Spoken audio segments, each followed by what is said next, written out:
Hello বন্ধুরা, কেমন আছেন সবাই? ঋতিকা রিদিশা ব্লগে আপনাদের স্বাগত। এই দেখুন, আমাদের পিকনিকের বিরিয়ানি হয়ে গেছে, সঙ্গে চিকেন কষা।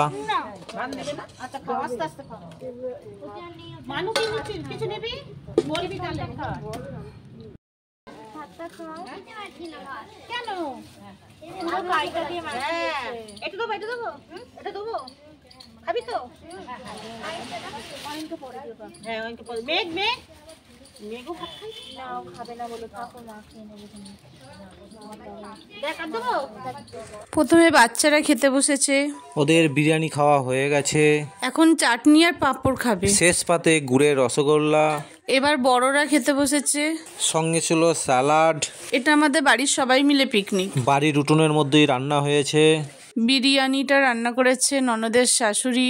উনি বিরিয়ানিটা ভালোই করেন। বাড়িতে ছোট্ট বাচ্চা থাকার কারণে পিকনিক অন্য জায়গায় হয়নি, বাড়িতেই হয়েছে। আপনি যদি এই চ্যানেলে নতুন হন, চ্যানেলটি অবশ্যই সাবস্ক্রাইব করবেন।